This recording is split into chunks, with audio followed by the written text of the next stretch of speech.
Selamat pagi, Bu. Selamat siang, selamat sore, dan selamat malam, Bu Amanda.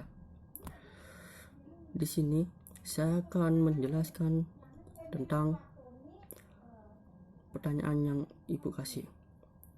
Pertama-tama kita akan menjawab yang nomor 1. Bagaimana latar belakang Sumpah Pemuda?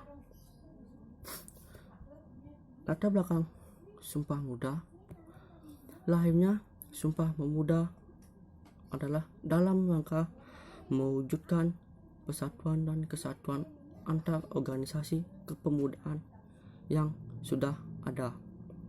Maka dimulailah pertemuan antar organisasi sejak tahun 1920.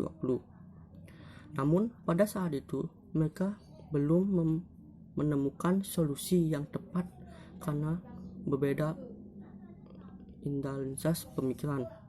Pada tanggal 15 November 1925 diadakanlah Kongres Pemuda untuk membahas penelitian pelaksanaan kesepakatan bersama.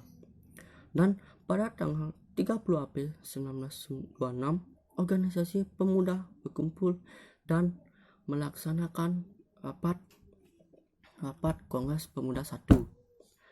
Kongres ini berhasil merupakan dasar-dasar pemikiran yaitu 1.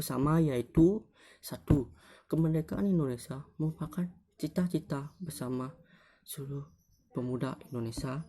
Yang kedua, seluruh organisasi kepemudaan bertujuan untuk menggalang persatuan para pemuda, kemudian melaksanakan Kongres Pemuda 2 pada tanggal 26 sampai 28 Oktober. Sayangnya, pada kongres ini sempat terjadi insiden di mana pemimpin rapat tidak diperkenalkan menyebut tentang kemerdekaan Indonesia. Mereka merasa dipersulit dan banyak dari mereka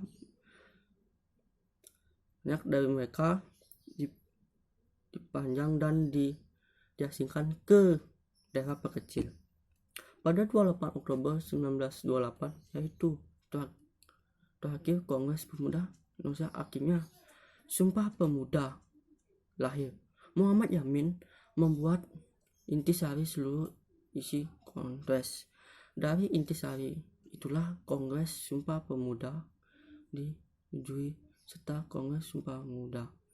Sumpah Pemuda 28 Oktober bunyi. Pertama, kami putra-putri dan Indonesia bersumpah darah yang satu, tanah Indonesia.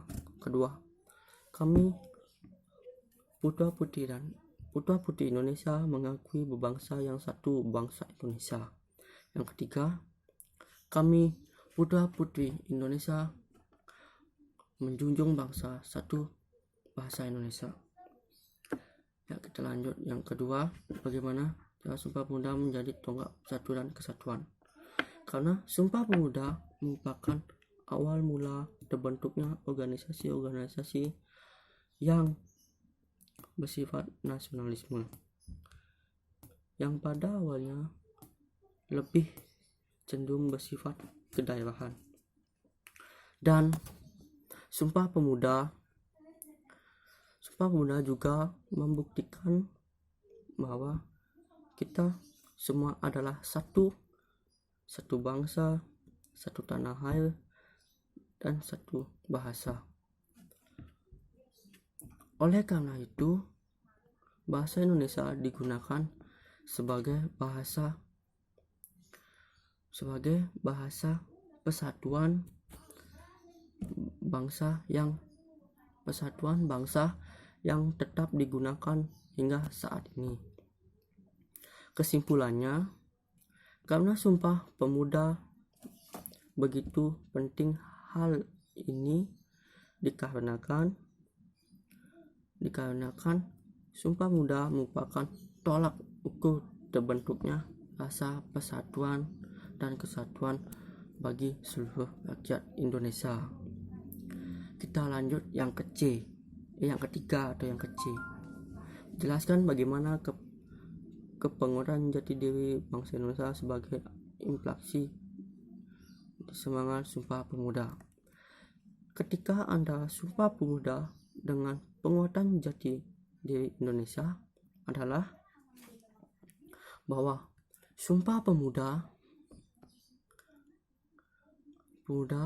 maupun persatuan seluruh rakyat Indonesia yang beraneka ragam, baik dari seni budaya, seni daerah, suku, kebudayaan hidup, sosial serta cara pemikiran, di mana sebelum adanya deklarasinya Sumpah Pemuda, perjuangan bangsa Indonesia pada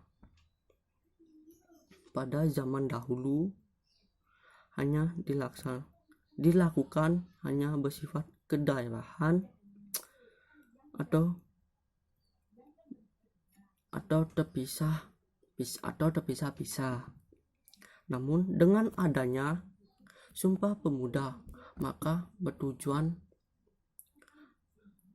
Indonesia, terutama pada zaman yang terus berkembang